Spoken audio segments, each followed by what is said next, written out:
Hello guys, please don't click out or please don't fast forward because I would like to say some important things that need your notice or your focus.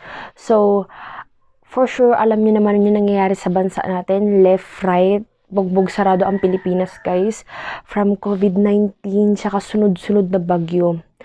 Alam niyo yan. So, recently, ang bagyo na tumama sa atin is yung bagyong Ulysses.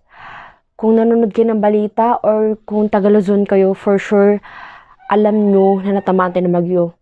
Kung hindi, you're living under the rock. So, itong part of video na to, I would like to ask for help sa inyo guys. Kasi marami na kailangan ng tulong natin for now.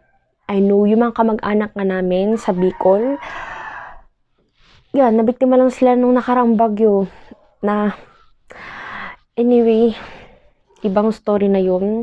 So, for now, alam niyo naman yung mga videos, nakikita niyo naman sa Twitter, sa Facebook. Kung hindi kayo nanonood sa TV, for sure nakikita niyo social media. Hindi ko may lalagay dito yung video na yun kasi baka makapiright ako. Pero, nung pinakita ko sa mama ko yun, kahit siya, sabi niya, ayaw niya ng panorid pangalawang beses dahil sabi ko sa kanya, Ma, this is the real Hunger Games. Like, legit. Alam na mama ko yung Hunger Games, guys, yung movie. Napanood niyo yun from 1, 2, 3. Anyway, ayun ang realidad, guys. Yun ang real Hunger Games, guys. This is not a joke. They need us. So, every amount counts, guys. Even 50 pesos, 10, 20, 30, 50, a small amount really matters, guys. It goes a long way. Okay? Kahit magkano ibigay nyo, guys, malaking tulong na yun sa mga tao na nangangailangan ng tulong right now. I know, maliit lang yung platform ko, pero gusto ko magbigay ng oras para humingi ng tulong sa mga nanonood nito. I hope na sabot mga kaya nyo, please help, guys. Okay? And if you can, please pray for the victims ng mga bagyong ito, guys, left and right. Please pray for them. Let's pray for our country. Let's pray for ourselves dahil we need the help. Okay? I'm sorry, hindi ako makapag-joke. Gusto ko sana mag-joke, pero wala akong maisip na joke dahil this is a serious topic. So, sana hindi kayo nag-click out sa video na to dahil dito. Dahil gusto ko talagang ipalabas or I want to ask for help for them.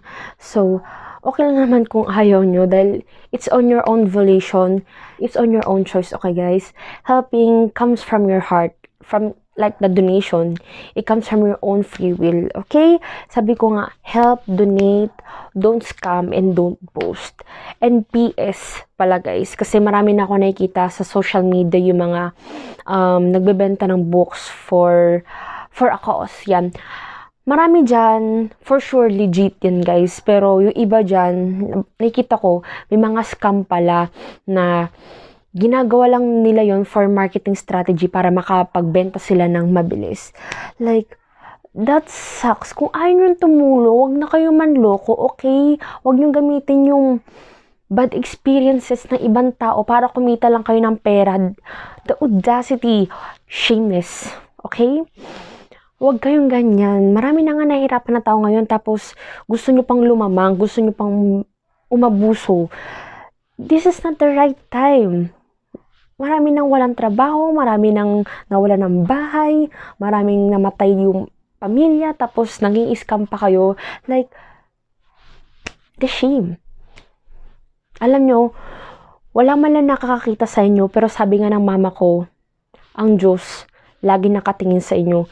Hindi kayo makakarma ngayon, pero in the future, babalik sa inyo ang karma, double or triple pa. Kaya please, kung ayaw nyo tumulong, wag na kayo manloko, okay? Please, stop it. Kasi yung mga ibang tao na gustong tumulong, wala. Hindi na magtitiwala yan kasi nabiktima sila ng mga scammers. Okay? Stop it, okay? Sabi nga ng lola ko, kung wala kayong masabing maganda o wala kayong magawang maganda, wag kayong magsalita or wag na kayong gumawa na kahit papan. Just stop. Just stop, okay? So, yung mga donation links, nandun po sa description box below, okay? Kinopya ko to galing kay Ma'am si Gerald, ayan, kasi napanood ko rin yung call to action niya. Legit po to, yung kila Shelia, tsaka kay Ate Kate, yan. Kay Your Tita Kate na YouTube channel, booktuber po siya. Nagpapakita po sila ng transaction receipts nila, yung mga donations nila. Meron po silang evidence na nagdo-donate po talaga sila ng pera. So, thank you again sa panonood ng aking call for action. Thank you so much. Welcome back to my channel. I'm Roan. Ay, nakalimutan ko ikabit yung mic. Wala rin palang ilaw. Wait lang guys, hindi ako makita. Pero kailangan natin ng liwanag. Wait lang. I'm back! Hello guys, welcome back to my channel. I'm Roan. So for this video, we will be doing my October wrap-up. So, ito na naman yung wrap-up Wednesday edition natin. For this wrap-up, I have read 12 books last October. So, meron akong notes dito guys kasi nakakalimutan ko na naman yung names ng mga characters sa mga libro mga nabasa ko dahil gano'n talaga ako guys. Kasi marami ko na mabasang book. So, minsan, hindi ko na maalala yung mga pangalan ng mga characters. Napapagpalit-palit ko na rin. Pero, naalala ko naman yung story, but the name of the characters, I forgot about them. So, anyway, alam niyo naman ang rating system ko. Hindi pa ako nagbibigay ng star ratings. So, ang rating ko is, pag nay, it's disappointing. So, pag hey, it's okay. It's in the middle, it's average, okay? And the last one is yay. Yan. It's great, it's amazing, it's very good. So, a few moments later. The first book that I've read is yung What About You by Carolyn Sparks. So, ito yung number 13 sa Love at Stake series niya. So, itong Love at Stake, nabasa ko na po yung 1 to 12. So, I will make a separate video about Carolyn Sparks. So, anyway, itong What About You, this novel is about Howard Bard, a shapeshifter, okay, he's a werebear, and he always had a crush on Elsa Bjornberg, a celebrity on a house renovation show. P.S. She's also a witch. When Howard's meddling vampire employer gets involved, aka she matchmaked. Well, he met Elsa in real life dahil sa boss niya. Syempre, hindi papayag yung boss niya na maging single lang si Howard forever. Kaso nga lang, syempre, lagi may catch. But there's an Asian curse that hinders these two. Kasi sa pamilya ni Howard, mga werebear tsaka mga witches, merong Asian curse na naghihinder sa dalawang yun na pa hindi sila pwede mag-coexist. Ang tingin kasi ng mga werebear sa mga witch, binitrain ng mga witches yung mga werebears. Vice versa, ganun ang tingin ng mga witches sa mga werebear na kayo ang nagbetray sa amin. Okay lang siya, okay? Ano naman siya, entertaining naman siya, pero it's forgettable for me, okay? Kasi marami ko na nabasa sa series na to. As in, I want more for Howard. As in, basta may kulang siya for me. I can pinpoint it properly, but there is an element that is missing. So anyway, ang rating ko sa libro na to is hey. Ayan. Anyway, number 2 naman is yung The Vampire with the Dragon Tattoo. Ito yung pang number 14 sa Love at Stake series ni Carolyn Sparks. So, this book is about Dougal Kincaid, a Scottish vampire that has something to prove. So, after being injured in a battle with the Malcontents, sila po yung mga bad vampires, he's ready for an active duty again. Ayan. Tapos enter itong si Leia, a scientist that the good vampires really need. Well, desperately needs. They would do anything to get the help of Leia because she is the key on solving a generic? Bakit generic sinulat ko? I'm sorry guys, hindi po siya generic. Genetic puzzle po. Yung imbis na T, pinalta ko ng R, it's genetic puzzle guys, okay? That can turn back vampires into humans again. Kasi sa book na to, may mga nirecruit yung mga bad vampires na mga humans. Inofferan sila ng malaking pera, sweldo and everything. Pero iba, yun lang gusto nila ng sweldo, pero hindi nabigay sa kanila. So, parang, hindi siya parang nascam po sila. Nascam po. Parang lugi kami. Gusto namin mag-turn back into humans again. So, enter to mga good vampires na tinulungan sila. Okay? Ang rating ko sa book na to is hey. Okay lang siya, guys. Kasi sa book na to, meron din siyang reincarnation trope, but I think hindi siya masyado na-implement or na-inject na maayos. Yeah, choosy po ako, guys. Choosy, I'm sorry. Pero it's fun, it's funny. Pero ang unfair din ng mga good vampires kay Leah. Sa totoo, si Dougal lang ngayong kampel dito kay Leah. Kasi may nangyari dito sa book na to na dahil nagulat si Leah na, shucks, mga vampire kayo, oh my gosh, akala ko fake lang yun. Hindi. Nag-hyperventilate na siya na hindi siya makapaniwala, nagpa-panic attack siya dahil, syempre, vampires, akala mo fictional yan, tapos, nakikita mo sila in real life. So, ginawa nila, enrase nila yung memories ni Leah nung na-meet sila. Tapos, parang inintroduce ulit nila yung sarili nila. Alam niyo, inintroduce nila yung sarili nila hanggang sa matanggap ni Leah. Tapos itong si Dougal, ba't yung ginagawa to kay Leah? Kung ayaw niya, edi ayaw niya, wag siya pilitin. Which is a good thing, go Dougal. Ayun yung gusto ko sa kanya. Ang mean nila kay Leah dito, yung ibang vampires. Anyway, pag binasa nyo, may intindihan nyo. So, ang rating ko nga dito is hey. So, anyway, the third book naman is yung Vampires Gone Wild. Ito ang Lava Stake 13.5 sa series. This is a novella. So, yung title niya is V is for Vamp Woman by Carolyn Sparks yun. Kasi sa libro na to, merong 3 novellas by different authors. Yung binasa ko lang is yung kay Carolyn Sparks. So, anyway, this book reminds me of Catwoman, but in a very funny way. Pam or Pamela is tired of her prim and proper life, so she decided to help the other vampires in vanquishing these malcontents. So, anyway, nandito pumasok rin ito si Mikhail na isa rin sa mga favorite character ko sa series, pero bakit binigyan lang nila si Mikhail ng novela, which is it's a big no-no. Gusto ko ng novel, pero novela ang binigay sa kanya. Matagal na siya magusto dito kay Pam. Pero, iba kasi yung tingin niya kay Pam. Ang tingin niya kasi is, hindi kagandahan yung ugali ni Pam. Kaya, minsan na-turn off din siya. Pero may long-term crush siya dito kay Pam. So, anyway, ang rating ko sa book na to is, hey, yan. Puro hey, yun lang yung rating ko ngayon. I know, guys, I'm sorry. Pero, darating din tayo dyan. So, the fourth book naman, guys, is yung How to Seduce a Vampire Without Really Trying. Ayan. Ito ang pang number 15 sa Lava Stick series ni Carolyn Sparks. Tsaka mga title ni Carolyn Sparks, guys, it's funny. Ang witty niya. Kaya ko nabasahin yung books niya dahil it's witty. I love it. I love the titles. So anyway, this novel is about a vampire.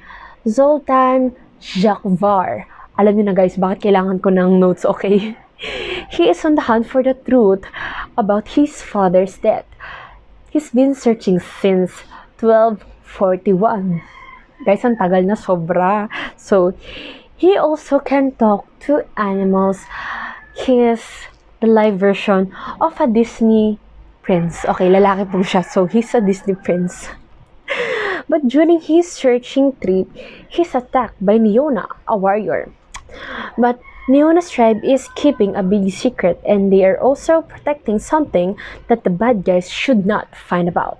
So, kino-compare ko si Neona sa isang Amazonian princess. Itong book na to, isa to sa favorite ko sa mga new books ni Carolyn Sparks. So, this book is full of action, jump-pack, ang funny, ang romantic, ang kilig. Basta, ang jump-pack to, guys. So, I give this book a yay rating.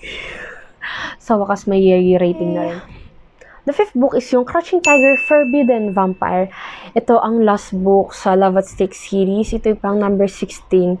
So, anyway, this book is about a marine turned vampire who finds love with a shifter tiger princess. Forbidden to him. As in, hindi sila pwede. Pero, you know, love always finds a way. Parang video lang yan, guys. Nag-joke na naman ako ng walay. Nako, bayan niyo yung mga joke ko, guys. Bumwalay. So, Russell wakes up from a coma to find he becomes a vampire. Now, he wants to find the culprit and take revenge. Then, he meets Gia, the weird tiger princess, who is also after the same vampire Russell that is looking for. Because this vampire killed Gia's parents. Yan. So, totoo lang guys, for me, this book is just an okay ending for a series. I want more kasi I think there is room for a few books pa. Pero, naiintindihan ko naman na pagod na si Karen Sparks. So, anyway, ang pagkakaalam ko, ang timeline from the first book, 8 years yata yung nakalipas. 8 or 10 years. Yung span ng buong libro. Yung timeline nila, okay? So, this book, ang rating ko dito is a yay for me. Yeah. Ang funny nilang dalawa kasi si Gia, magkabaliktad sila ng ugali ni Russell. Si Russell, masyado siyang serious. Si Gia, she's a bubbly type of person. She's a bubbly, strong type of heroine, guys. Ang pang 6 book, guys, is yung How to Tame a Beast in 7 Days. So, ito ang first book sa another series ni Carolyn Sparks. Excuse me. So, compare ko tong libro na to sa Beauty and the Beast. This book is about Luciana. So, si Luciana, she grew up on the Isle of the Moon because she's hidden away because of her powers. And also, she's also a twin, which is forbidden in Eberron. Yeah, it's a no-no. Bawal doon pag-embrace ka. Pag may powers ka, bawal din doon pag isa ka ring twin. So anyway, but when her father arrives, he offers her a choice to remain on the island or return with him and marry the beast of Benwick in order to save their legacy and her father's life. So itong beast of Benwick, siya yung magiging betrothed ni Tatiana dapat, yung kapatid ni Luciana, but something happened, which is, I can tell you because spoiler. So, anyway, ang rating ko dito is, hey, kasi, alam kong nag-world building pa siya, nag-build up pa siya ng buong world, kaya, it's a little slow for me, okay? But, it's a solid entry, guys, sa another series. The 7th book is, So I Married a Sorcerer, by Karen Sparks. So, pang number 2 to, guys, okay, sa The Embraced series. So, compare ko naman to sa Romeo and Juliet, tsaka Sleeping Beauty. Sleeping Beauty. In case na walang tulugan dito, guys, okay? Si, kasi, yung bidang babae natin dito kasi, tsaka yung bidang lalaki dito, betrothed na talaga sila, nung baby pa lang sila. Pero, yung, I mean, is yung baby pa lang, is yung babae, tapos, malaki-laki na rin naman yung lalaki, mga 7 years old, ganyan, nung betrothed sila. Kaya yung lalaki lang maalam na, ay, siya yung aking fiancé, okay? So, growing up on the Isle of the Moon, Brigida has no idea of her identity. But her villainous half-brother would do anything to get her back. Of course, so they can use her as a pawn in their schemes, in their plans. So, she just learned that she's a princess when they are ambushed by his brother's navy. Also, Rupert, the infamous pirate, kidnapped her for revenge. So, ito naman, set naman itong book na to sa Turin. As in, ang laki ng mundo nito, guys. As in, may map talaga. Yung first book, such as sa Eberron. So, itong si Brigitte rin, tsaka si Rupert, they're also embraced, which means they have also their own powers. Okay, ang rating ko sa book na to is, yay, I really love this book, guys. Ang ganda ng dialogues nila, yung comeback nila sa isa't isa, yung secondary couple, I really also love them. Basta, guys, ang ganda ng book to. Yay! It's a yay. The 8th book, guys, is yung 8 Simple Rules for Dating a Dragon. Ito ang pang 3rd sa The Embrace series by Karen Sparks. This book is about Guinevere, a healer, elf. Yan. When her niece is kidnapped by a dragon, yun is si Guinevere. Yan. She hiked a ride with this dragon, but when this monster shake her off, she's been saved by another dragon, which she calls Puff. Pinangalanan niya pa yung dragon na Puff, guys. I know, like the Powerpuff Girls. Roon, tama na, mga nonsense jokes. But on this land, sa Nerveshka pang setting ng buka to, it's cursed by a haunted land and an illness. Basta sa mundo na to, may pandemic, may curse din for 100 years since the start ng kanilang kingdom. Kasi maganda nitong buka to, guys. Ang rating ko dito is, yay. Ayan, diba? So, meron na tayong 2 books sa series na to na may yay rating. Kasi, ano siya, guys, may build up na. Alam ko na kung nasaan yung Eberron, alam ko na kung nasaan yung Turin, yung Nerveshka. Alam ko na kung nasaan sila, guys, na ano yung story ng land nila. Alam ko na, guys, kaya I understand, kaya nabibuild up na rin yung rating ko. Okay, so anyway, ang pang 9th book natin is yung Have to Love Your Elf by Karen Sparks. So, pang number 4 to sa The Embrace series, okay? So, Saoirse knew the mission was dangerous, but she wants to support her sister.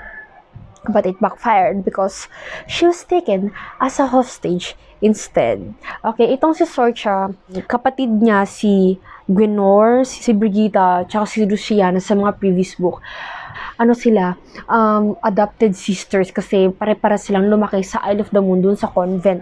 Okay, Saoirse, as usual, meron din siyang power. Embrace din po siya. Nung nakidnap siya, hindi lang siya nakidnap guys, may saring dragon shifter na nakidnap kasama siya. Kasi injured yung dragon shifter na yun. So, hindi niya maiwan. So, nasama rin siya as a hostage. Yun. Pero tinulungan siya ng woodsman na isa ring embraced. So, ang mystery sa buong libro na to, isang character ni Woodsman. Sino tong Woodsman na to? Bakit Woodsman yung pangalan niya? Ano yung role niya in everything? Ano yung totoong identity niya? Itong book na to, this is set on... So guys, kung may marinig kayong maingay, pagpasensya nyo na hindi ko alam paano yung ingay yung sa labas. Pagpasensya nyo na. Tsaka tumatalo yung aso namin. Sa totoo lang, pang-apat na beses ko nang film tong video na to dahil I'm not contented guys kasi laging may distraction. Kaya hindi ako makapag-isip na maayos. I can't eloquent myself enough pag distracted ako.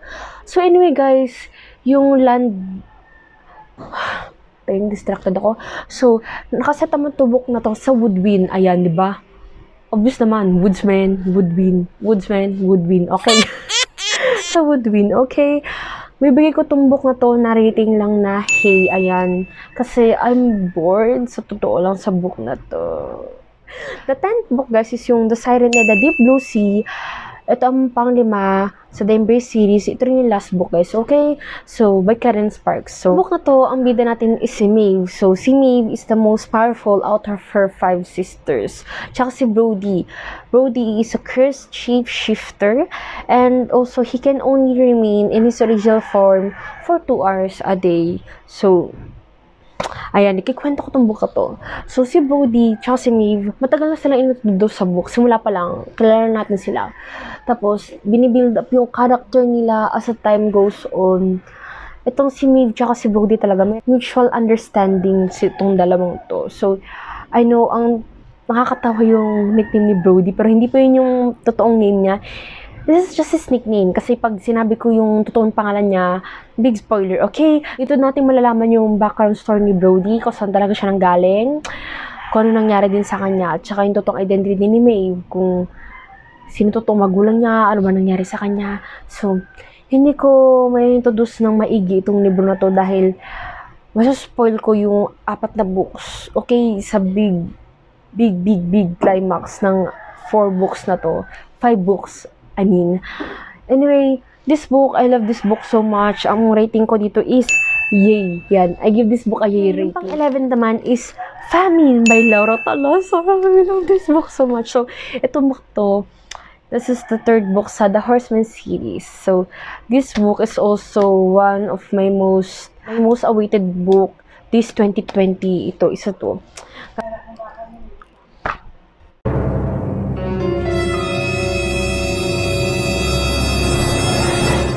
No! God, please, no! No! No! Anyway, this book is a post-apocalyptic urban fantasy paranormal romance. Yun po ang genre ng libro na to, okay? This book is so dark. Ang dark talaga lang libro to, kaya trigger warnings, as in big word ng trigger warnings. Ayan, ang rami.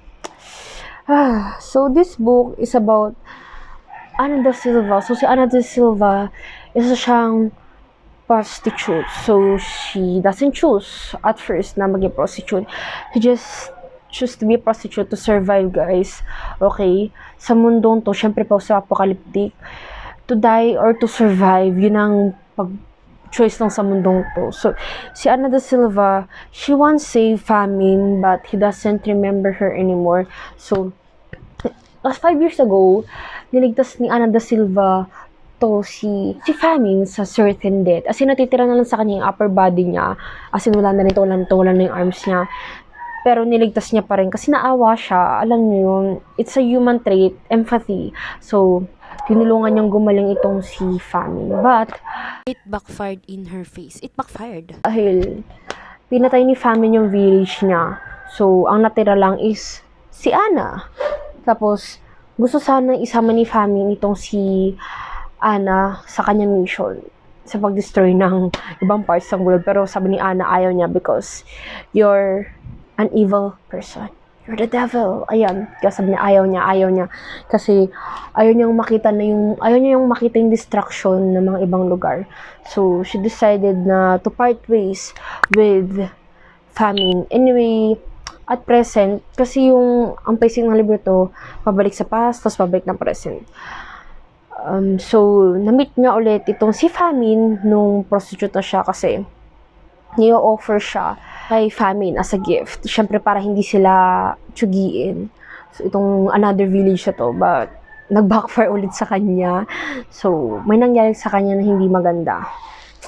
Hindi ko sabihin, dahil spoiler ulit yun. So, I also love this book, guys, kasi itong mukha to, may enemies into lovers, so punong-puno ng angst.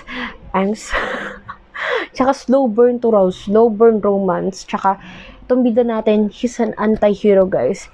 He's not good, he's not also bad. He's half-half, guys. Siyempre. May mission kasi siya, guys.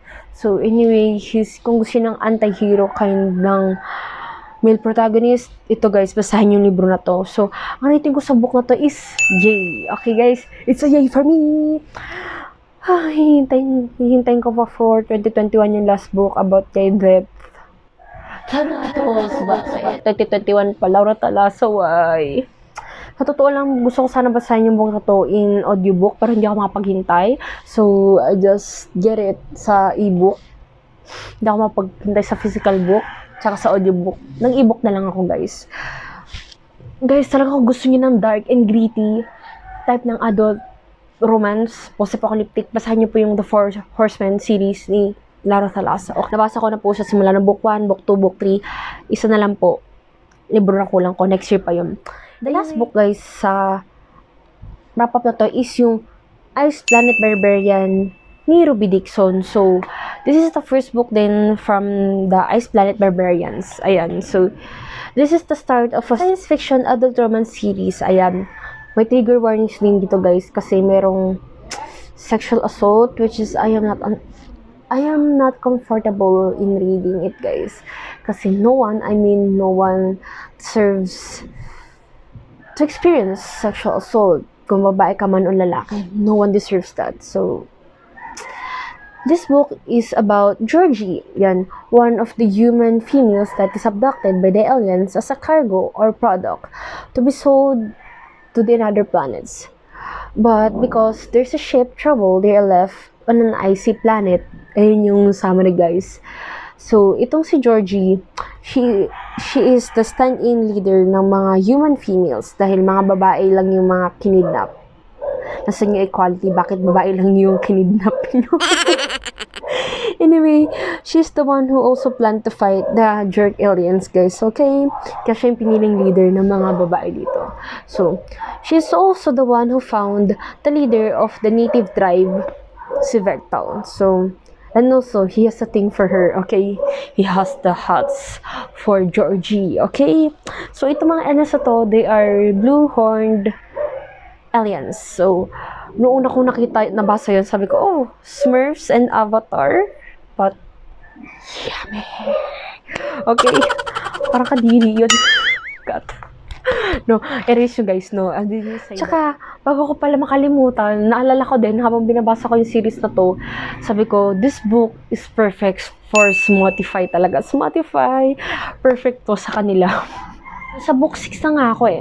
Kaya masabi ko talaga perfect sa Spotify itong series na to. Kung gusto nyo, simulan nyo to sa book 1. Yeah. Na-shock nga ako eh. Sabi ko, what? Something happened na there's a smut that happened that I'm shocked about. Like,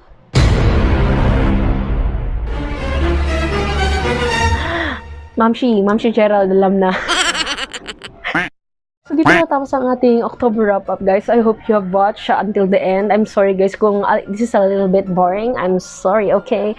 Anyway, guys, if you like watching this video, please don't forget to click the like button. Also, don't forget to smash the subscribe button. And lastly, don't forget to click the notification bell button so you can be notified if I post another video. Okay, guys, don't forget to read more and leave more, guys. And again, thank you again for watching this long-ass video. And bye-bye!